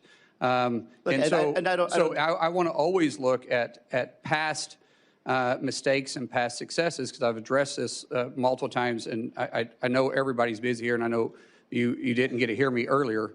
But Senator, I think we can always do better, and I want to do that. Just like you and I, we've worked on immigration issues before, but because we both know we can do it better. But you're talking about perspective. I'm talking about going back, and the fact that we're using Homeland Security funds, investigators that should be using their time and value more to check onto something that, by the way, had multiple independent audits, even one run by the Senate Republican and Senate State House representatives that passed, accuracy tests, hand counts, 14 court cases that were confirmed that Biden won in my state. And so when I have personal friends that are HSI agents, friends that I know are telling me they are now being diverted from their duties, and what they're doing is they're instead of investigating child sex trafficking, child abusers, drug traffickers, which I don't disagree, we have not been doing the best at, and certainly I think a lot of that was under the Biden administration, did not do that sufficiently.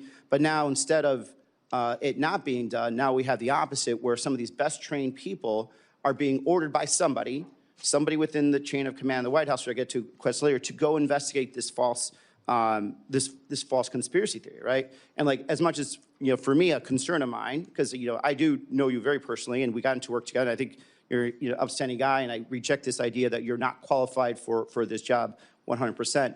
But when it comes to something as existential as this, that's when I have to start questioning, like, are you going to be in charge of a department that's going to say, you know what, HSI should not be used for this? As a matter of fact, no one in Department of Homeland Security should be used to do and investigate an election conspiracy. So that's, what I want to communicate on this is, like, I really urge you just to end the investigation.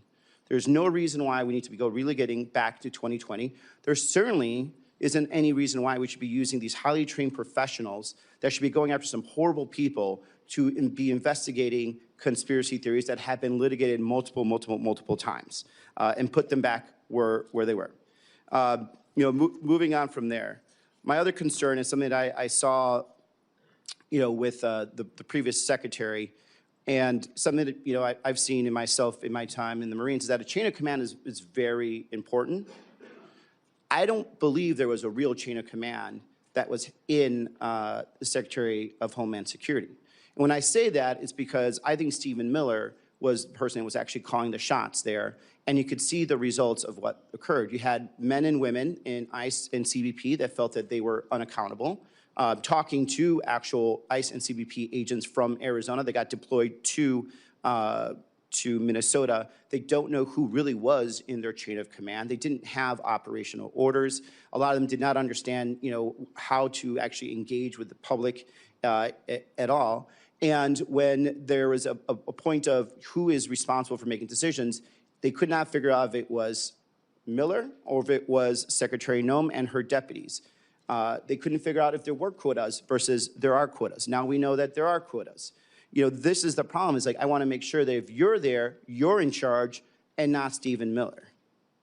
Sir, the President has nominated me to be Secretary of Homeland, and I'll take full responsibility for that. Chain of command is important. I believe in empowering people to make decisions, but I will still be talking to the President on a regular basis, and any policy that is within my realm of authority that you guys give us. If the President wants us to look at it, we'll look at it, because I serve at his discretion. Yeah. One thing I don't know if it's been mentioned here, you probably would be the only second Native American in the history of the country to be a cabinet member, which I appreciate. And you know that I also do a lot of work with our Native American communities, the 22 federally recognized tribes in Arizona. And the one concern I also have is that when it comes to building some of these installations on the border, there has been very, very little to no tribal consultation, especially with some of our border tribes, the Totowa O'odham Nation, where we are building walls in areas that doesn't have much like ESL. So I have problems with English once in a while too. There's a border wall that is going through tribal land that is in very sacred land that is not crossed and used significantly by human smugglers. It's important that DHS actually speak to these communities. They actually have programs that they do where they actually are working with DHS and local law enforcement to stop illegal smuggling, called Shadow Wolf program that DHS supports.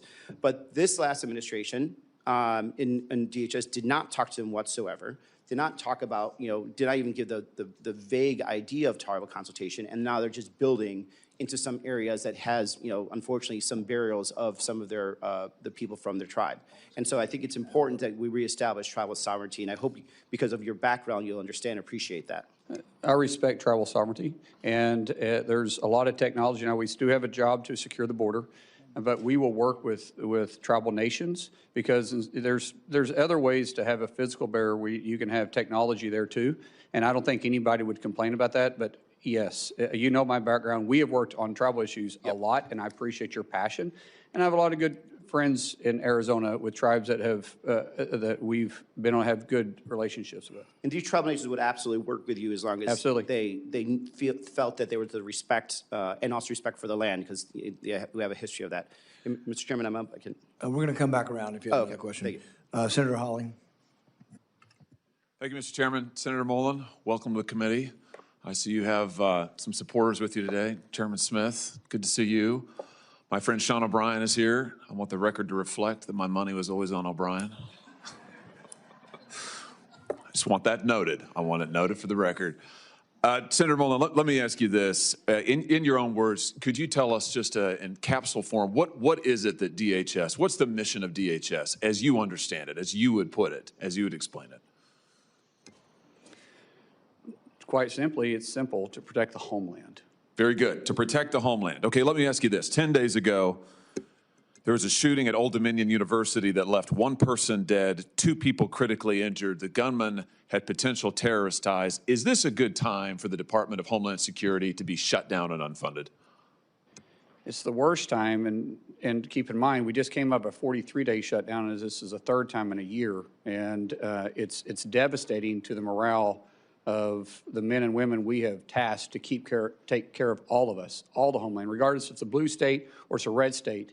We have to look at it all the same, and they have that mission mindset, but they don't have the pay to follow it up. A few days before that, 2 individuals attempted to detonate bombs in New York City in a way that would cause mass civilian casualties. Both of those individuals have potential terrorist connections. In light of that, is it a good time for DHS to be shut down? Sir, I think with the current conditions, this is the worst time we could possibly do it. A few days before that, in Austin, Texas, 3 people were fatally shot outside of a bar there when a gunman opened fire in the early hours of a Sunday morning. That gunman also had potential terrorist ties, and yet DHS is shut down. Just a week ago, a gunman loaded his truck with incendiary devices and rammed it into the Temple Israel Synagogue outside Detroit, Michigan. As I'm sure you know, 40 law enforcement officers, 40, had to get emergency medical attention. It's a miracle. By the grace of God, nobody was killed except for the gunman. But 40 individuals had to get medical attention, and yet DHS is still shut down. Let me just ask you this. Law enforcement dangers. I think I've got a poster that'll go up behind me here. In the last year alone, we have seen an 8,000% increase in death threats to law enforcement, a 1,300% increase in assaults, a 124% increase in vehicular attacks using a vehicle, against a CBP law enforcement. Now, in light of this, is it a good time for DHS to be shut down? Sir, it's a horrible time. Let's talk about children. Let's talk about the dangers to children. The National Center for Missing and Exploited Children estimates that there are 20.5 million reports of suspected online and child exploitation. That includes almost 20 million reports of child pornography, 546,300 reports of online enticement of children for sexual acts, and 27,000 reports of child sex trafficking. Is it a good time for DHS to be shut down? No, sir. Let me ask you if you've seen this poster that I'm about to put behind me. Have you ever seen this before, Senator? I don't believe so. There's no reason you should have. I was introduced to this material by Tim Tebow, the Heisman Trophy winner, who now spends a lot of his time trying to help work with child victims of sex abuse. This poster reflects every individual IP address in the United States in about a 1-month period that was sharing, distributing, posting, or trading child sex abuse material or child pornography of some form. You want to guess how many points there are on that map? It makes me sick. I have no idea. 338,000. That's just a 1-month period. Now, can you see any blue dots on that map, Senator Mullin? Yes, sir. Yeah, there's very, you got better eyes than I do. I mean, there's like very few of them. I'd be surprised if anybody in the audience could see them. The blue dots are the number of investigations that are open. Look at the red dots, 338,000. Look at the blue dots, you can hardly see them. Why would that be? Because in the best of times, the Department of Homeland Security has only 10 HSI agents who are fully dedicated to doing this. It's all Congress has given you, 10. Right now, none of those are funded. Is this a good time for the Department of Homeland Security to be shut down? I think any parent can look at that and it makes you sick, especially with teenage daughters like myself. That's scary. We have to focus on this. It's very scary. That's exactly right. I'm glad to hear you say that. The Biden administration and your predecessor in this role, Alejandro Mayorkas, lost track of 450,000 children who were trafficked across our border over a 4-year period. 450,000 children. It's the biggest child trafficking ring that was set up under the last administration in the history of this country. The president has been doing a tremendous job. They found in the last year over 145,000 of them. That leaves almost 300,000 who are still missing. And yet, the Department of Homeland Security is unfunded and shut down. Let me just ask you again, does it seem like a good time for that? No, sir. Let's talk a little bit about the challenges that are being faced by people across the country who are facing natural disasters, as we have in my home state of Missouri. We had major tornadoes rip through Missouri last spring, all across the state, particularly concentrated in the eastern part of the state, the St. Louis area, southeast Missouri. We have thousands of people who are without power, who lost their homes, many who were injured. We have had much disaster aid approved by FEMA, but we're still waiting for some of that aid to get to us. And now FEMA is shut down. So I've got thousands of people in Missouri who are awaiting the aid that the president has approved, by the way, and that FEMA has approved, but that's in the process of coming to the state. I've got probably hundreds of people who are not able to go back to their homes and who are applying for individual assistance that hasn't yet been processed by FEMA. And now they're being told, well, sorry, there's nothing we can do because FEMA shut down. Does this seem like a good time for DHS and FEMA to be shut down? No, sir. In any airport in the country right now, if you go and look, you will find hours, backups of 4 and 5 hours. You'll find TSA agents. You alluded to this earlier, Senator. Over 10% of TSA agents now are not able to come to the job. Why? Because they make on average $45,000 a year. They can't afford their rent. They can't afford to buy groceries for their kids. They've missed now 2 paychecks. This is endangering the security of our flyers. It's endangering the security of our airports. This is a terrible time for DHS to be shut down. Here's my point. Whether we're talking about children who are missing, whether we're talking about the situation against our law enforcement officers, whether we're talking about the dangers to the homeland, we are involved in a major conflict overseas. This nation's homeland needs to be secured, and yet my friends across the aisle have shut down the Department of Homeland Security. They have defunded every agency we just talked about, and I just want to ask them, how long is it going to take? How long are these children going to have to wait in exploitation? How many more are going to have to go missing? How many TSA agents are going to be able to afford to put food on the table for their children? How long are the people of St. Louis and southeast Missouri going to have to wait to get back into their homes before we can finally have a vote to reopen the Department of Homeland Security? It is long past time. I welcome your nomination. You're going to be a terrific leader of Homeland Security. I can't wait to see you there. But it's time for this Congress to do its job and fund DHS and protect the homeland of the United States of America. Thank you, Mr. Chairman. All right, thanks, everybody. We are going to do another round of questions. I want to let anybody ask a question that wants to ask a question, but I really don't want to give everybody 7 more minutes. I want to kind of keep it to pressing questions. We'll start on the Republican side. Does somebody have a pressing question they didn't get to ask or would like to ask? I'll use back. Anybody else? Senator Ernst. Yes, thank you. Again, Senator Mullin, I truly appreciate you being here. And I do want to ask some questions. I do want to follow up. So many people have pointed out the various departments that exist and are not being funded under DHS. So we have a really, really significant anniversary coming up this year. So most people will think it's our nation's 250th, which is extraordinary. But the other significant anniversary that has impacted so many of us, especially those of us that have served in uniform, significant anniversary, the 25th year of September 11th, 2001. So right now, we are currently in our 32nd day of the Department of Homeland Security being shut down.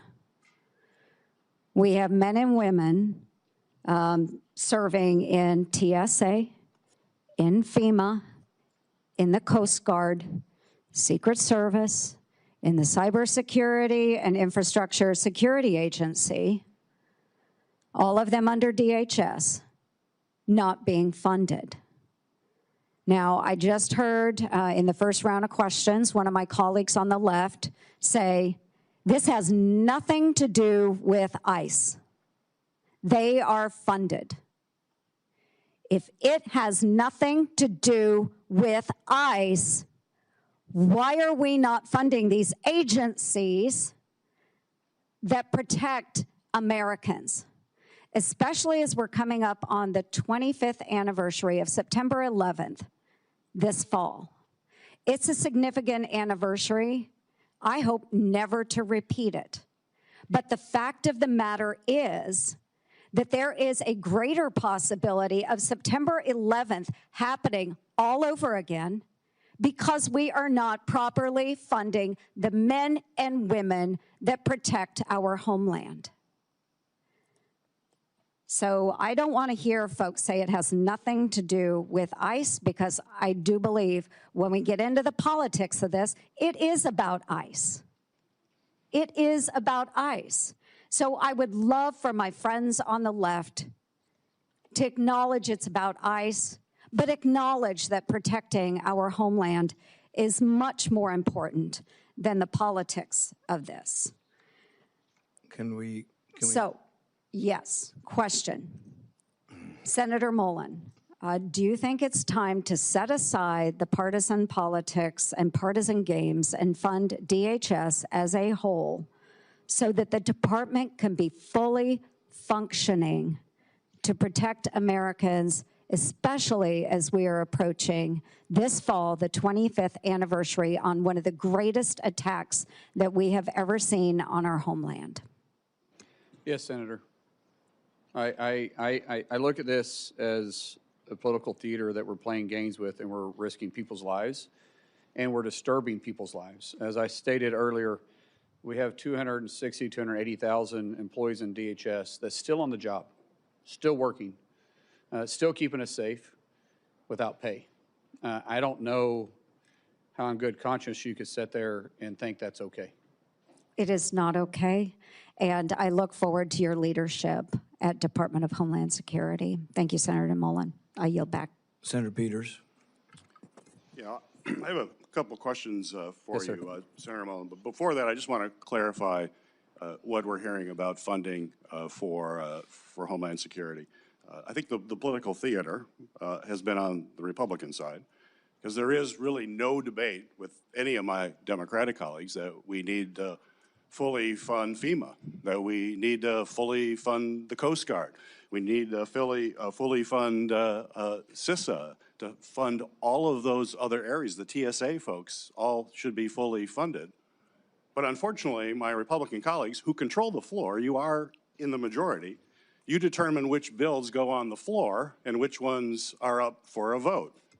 The way we can do that so we don't have a floor vote is we can go and move by unanimous consent and move a bill and say, is there anybody that objects to this bill? And if they don't object, it immediately is passed. That's the procedure. So folks at home watching this, we have bills that will immediately pass and could pass today.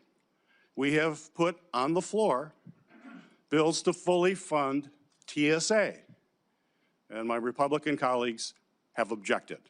I heard all this support for TSA today, so I hope you tell your colleagues, don't object to the TSA funding bill. Please don't do that. We could pass it today. God, that would be great. But we heard a lot of theater, all this stuff. FEMA, pass it today. Coast Guard, pass it today. CISA, cybersecurity, pass it today. So as the nominee for Homeland Security, I would hope you would tell your colleagues, boy, this is really important. Don't object to the bill that allows us to pay for this. Now, granted, the CBP and ICE are not in there because we are around negotiating about making sure that there are guardrails in place so that local or that federal agents have to abide by the same rules as local police. You know, when I go home and I say that, everybody says, really? They don't have to do that now? I'm like, no. But Republicans are going to hold TSA hostage. They're going to hold Coast Guard hostage. They're going to hold FEMA, CISA. They're going to hold it all hostage because they don't want to give any ground on making sure we just have common sense guidelines. We have a solution for that. Pass the bills for all of these other agencies. Pass them. They can happen today. We've tried for the last 2 weeks, and my Republican colleagues object. Don't object anymore. And then let's focus on trying to come together. And I appreciate your comments about how we come together. Let's come together and figure out how we put common sense guidelines in place for federal agents that are operating in our communities. You've expressed an interest in doing that today, and I take you at your word for that. So let's do that. But let's not make TSA a hostage in this whole thing. Let's pass the bills. We can do it. So I've heard it. I heard HSI funding from one of my colleagues here. I want to be clear, HSI is funded because both CBP and ICE are fully funded because of the big bill that passed last year. So that funding isn't even in jeopardy. What's in jeopardy, we can fix today. All the things that are not being funded, we can fund today. And every single Democrat is for it. There's only one Republican. It only takes one Republican to object, and apparently that keeps happening. I'd talk to that one Republican and say, stop objecting to this. If you truly all believe in that, stop objecting to it. HSI is getting money now because of the big bill. But what's the problem with HSI? And I agree with my colleague with child exploitation. I'm going to be at the top of the list when it comes to making sure we're doing as much as we can to stop that. But unfortunately, this administration has actually transferred all those HSI people to immigration enforcement. They're not even doing what they were supposed to be doing. So I would hope if you are confirmed, you will bring those folks back to their role that my colleague says is so important, which I agree with. But why did the administration send them off to immigration work then? Apparently, the administration doesn't think it's as important as my colleague. And I just want to wrap up here. Questions that we had related to your bio. And the biography is important. And it's important that we fully understand how you're presenting yourself. And if there are any ambiguities, we want to work that out. On March 11th, I sent you a letter asking for information about any activity related to any special assignment, which you talked about here today, that you have been involved in. There was no exception for official travel or any of that. We just asked any of these special assignments that you have talked about. You responded to the committee in that letter by saying my voluntary work included special assignments outside of DOD, was that I offered support and mentorship from a Christian perspective to both Afghans that supported our efforts and other personnel that served in war zones. You stated your special assignments occurred intermittently between 2006 and 11. My letter did not exclude official travel, and it also gave you explicit instructions in that letter for providing classified information, how we could do that, and do it in a way that protects that classified information. You didn't provide any of that. And today is the first time that I'm hearing about your classified activities from 2015 to 16. Quite frankly, as we've had these conversations, you have not been forthcoming with me or this committee. The story always seems to evolve, to kind of change. And as you know, candor, honesty, transparency are absolutely critical, particularly at this time to try to build trust as the Secretary of Homeland Security.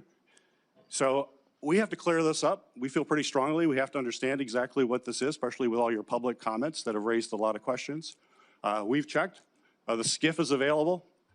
We're going to go in the, we would love to have you come to the SCIF and tell us exactly what you're talking about. I think that'll put my colleagues' mind at peace. Would you be willing to go to the SCIF this afternoon and tell us the classified activities you're talking about? Sir, I think this committee made it very clear with the paperwork they gave me that I do not have to disclose my my official travel. That was part of the documents. And it went over 2 or 3 times. I complied with exactly what the committee said. And there is no statement for, or no area for mission work and mentorship that was a volunteer basis that I did on my own time. And it was very specific over and over again that you don't have to claim official travel. We want to know what the supposed classified work was. We have real questions about it. I asked the FBI yesterday, I said, and if someone had appeared in any classified document, any document, would that be in this report? And they said, yes. I said, well, I don't see anything for Senator Mullin. Why is that?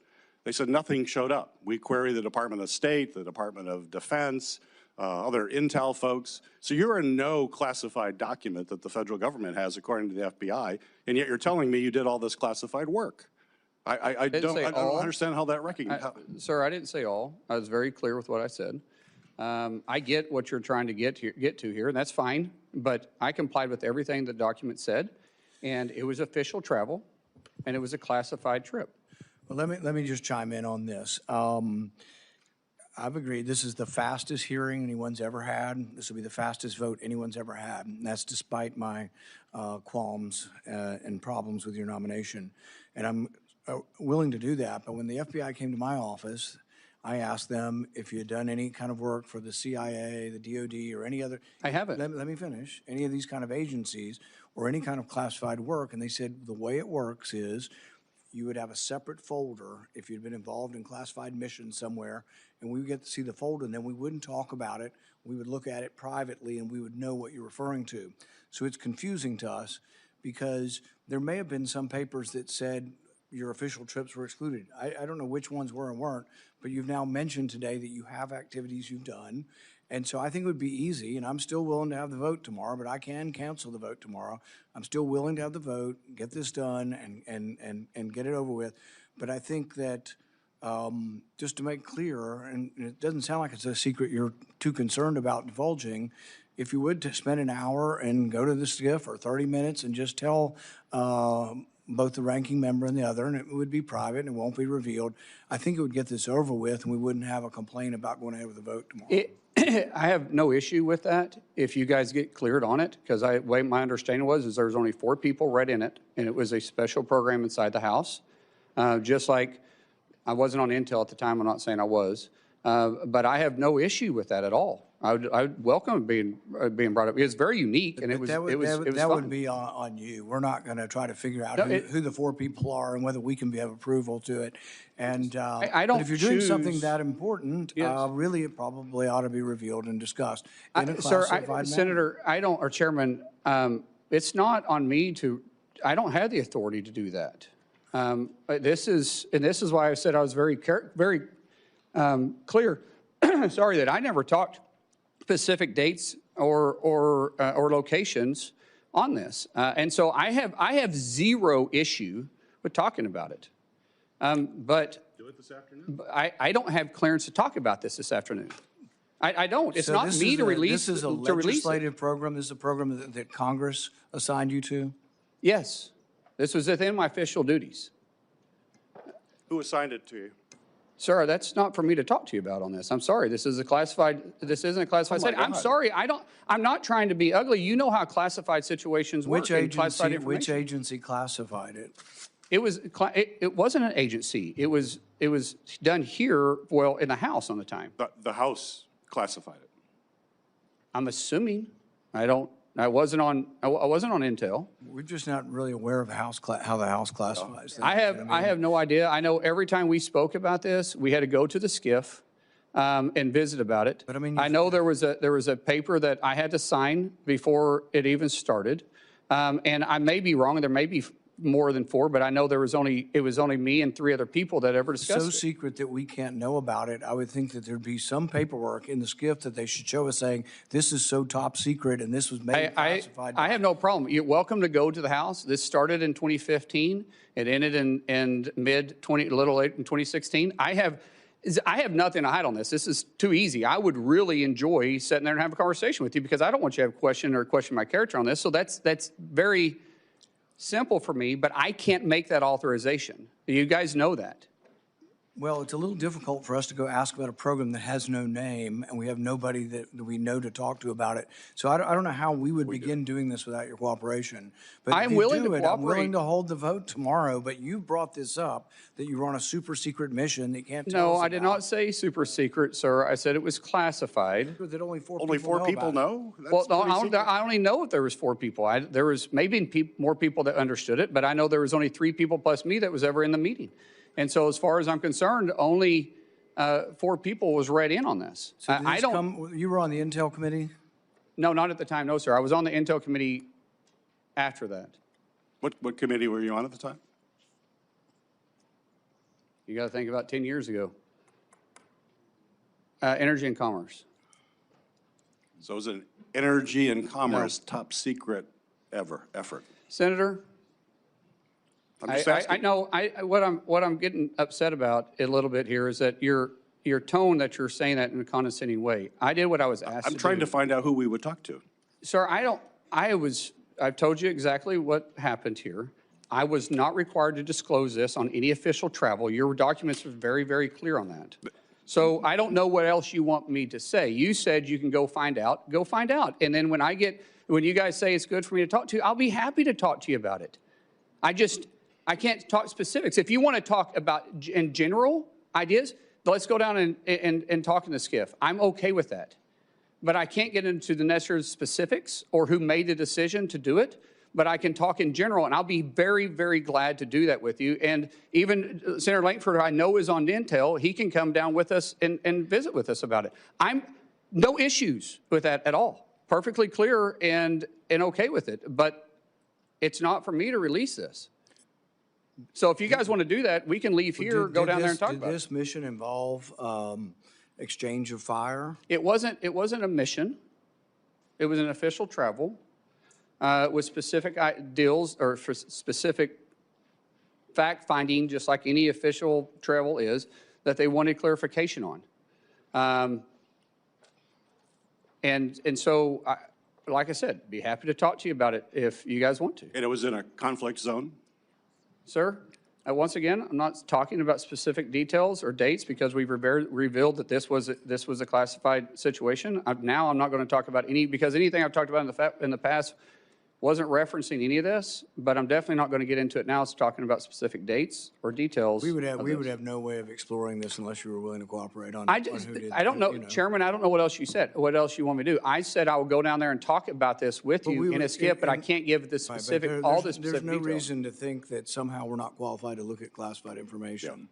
Yeah. And so the thing is we would. There is a lot of programs out there, Chairman, that you know is based on a need to know. Right. And maybe you can talk to Senator Langford about this too. Senator Langford, would you like to talk about? I'm glad to jump in. This feels, as my mom used to say, a mountain out of a molehill, where he is offered over and over and over again to say, let's get into a classified setting. I just left the worldwide threats hearing where I had to run over to be able to run back there.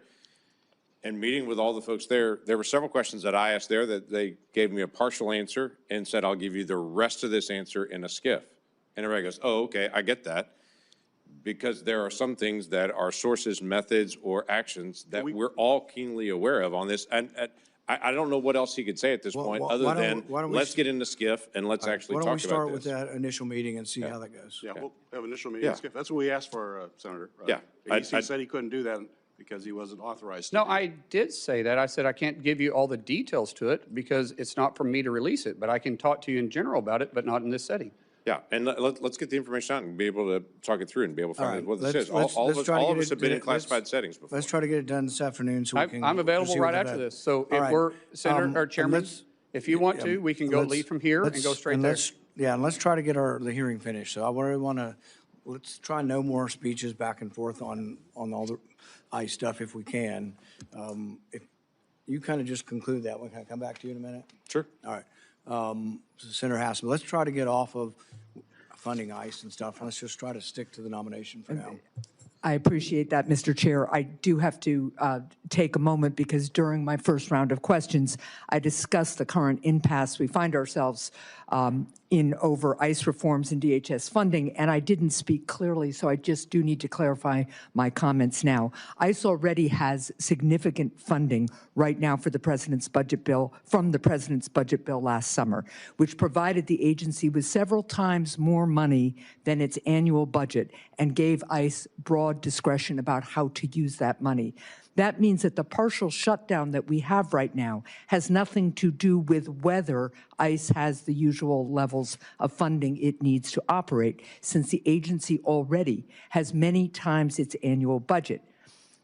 It's about, instead, the need for policy reforms to help ensure that ICE operates using the same kind of standards that state and local law enforcement in New Hampshire and around the country uphold every single day. Now, Senator Fetterman was right earlier when he pointed out that this shutdown is impacting other parts of DHS that handle cybersecurity and transportation security and other critical functions. We need to resolve it right now, and as Senator Peters just described, we have been pushing to do that in the ways that the minority can. We need to reach agreement on ICE policy reforms or by funding the rest of the department while we continue to negotiate on those reforms, something I strongly support, but unfortunately Republicans have blocked. The reforms to ICE are critical.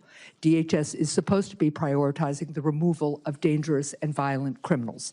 Instead, we've seen DHS agents assault and even kill American citizens while wearing masks, seeming without accountability. So now this is the question. Senator, if a masked ICE or other DHS agent kills an American citizen, should local law enforcement be allowed to investigate and hold that agent accountable? Unfortunately, local law enforcement isn't supposed to be investigating federal. That's what DOJ and FBI is for. Now, we will communicate with local law enforcement, but that's not their job. FBI, it just same thing if in most municipalities, if there's a fatality shooting, there's another agency that oversees them. And in this case, it'd be the FBI who is set up inside the DOJ to investigate those. So you've answered no, and your answer would make ICE unaccountable, and that endangers not just the rule of law, but also the security of all Americans. I wanted to get to one other question. During the past year, DHS leadership cut CISA's expert workforce by nearly a third. Meanwhile, adversaries and criminal syndicates are accelerating their cyber attacks against the United States. How do you plan to restore DHS's cybersecurity force and better secure our critical infrastructure from cyber attacks? Man, we've got to recruit the right people, but the best and brightest individuals in those areas. I know the University of Tulsa has a great program, but recruiting individuals that want to be there, that want to deliver the mission is vitally important, and so we will work to make sure that happens. So you agree we need to add people back into CISA and pursue this critical function, and they need to be nonpartisan experts with experience and commitment to the safety and security of our country, wherever that leads them. No one in the Homeland should be looking at this from a bipartisan perspective. Now, if you want me to talk about staffing numbers, I don't know what the mission requires, but we'll be staffed adequately if we can find the right people to staff and to make sure that we're mission capable. Thank you. Mr. Chair, out of respect for your desire to move things along, I will submit for the record a question on non-intrusive imaging at the border. It's supposed to be ready to do for every vehicle entering the United States, especially to detect fentanyl. And I'd like your answer on that and a couple of other questions as well, but I'll submit those for the record. Thank you. Without objection. Senator Langford. Thank you. We talked before about just trying to get information on time and such. In the transition that happened between the Biden administration and the Trump administration, data fell behind, and it fell really behind. It was one of my complaints that I had with Mayorkas that was sometimes 2 or 3 weeks late on releasing normal data information, just how many encounters were happening at the border, how many arrests, some of those things on it. Last year, it wasn't weeks late, it was months and months and months late on getting data out. DHS has a really good story to tell. There's a lot of good things that are happening there, but my concern is that social media and some of the examples are coming out just to tell the story, and DHS is not able to actually tell the story. And quite frankly, we've asked DHS several times, hey, give us more information, more data on this. One of the things I'd love to know is just, you've been one of us for a long time in this. You know the importance of oversight and what that means on this, to be able to get data to members of Congress and to the American people. And so quite frankly, we can see the story as well. So I'm not asking for a pledge because I already know your heart on that, but want to just be able to open that up on how we can actually get more data and information. Our Ledge Affairs Department, I'm going to have to stand up and make sure that we're communicating and getting the information you need. It's not going to be fixed overnight, but it does frustrate me as a former member of the House and definitely a current member in the Senate that when we make a request, it's not seen. Now, there is a difference between making actual requests because you're wanting to get to a solution versus harassment. Badgering people. Yes, there is a tremendous amount that happens. Both sides play the games, and I'm just not going to play that game. I'll work with any senator, I'll work with any committee to make sure that we are getting the information you need to do your job. But just for harassment purposes, don't, please, I ask you, if you want me to do my job and do it right and be transparent with you, don't play games with me either, because, and if you have real concerns, like I said, everybody on this committee And really, for our colleagues, for that matter, have my personal cell phone. That number, I have no intentions of changing it unless somebody leaks it. Yeah, hopefully that wouldn't occur on it. One other quick question on this. Ali Mayorkas, when he sat at that desk before, he and I had a lot of conversations about what they called, was labeled the special interest aliens. These are folks that come from known areas of terrorism, but we didn't have any information on them specifically, and so the Biden administration just let them in. They may say, well, we know somebody in your family as acts of terrorism, but it's not you, so they just labeled them special interest aliens and released them into the country. That we know of about 70,000 of those individuals. The Trump administration in the last year and a couple of months has picked up 50,000 of those. That's part of this enforcement that's out there, to be able to identify folks that I've been ringing the bell on over and over and over again, saying, why are we letting people in that we literally say, yeah, they could be a terrorist, they could not be a terrorist, we don't know. Somebody in their family is, but we don't know them if they are on it.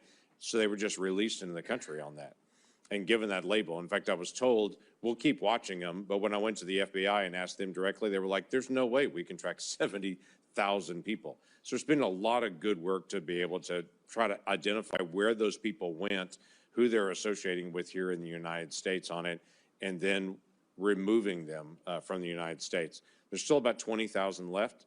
Love to be able to get your promise to say, we're not going to quit. We're going to continue to be able to find folks that were just allowed to come in the country that may be a terrorist and may not be a terrorist, we don't know, but to be able to go identify those folks and make sure that American people are protected. Absolutely.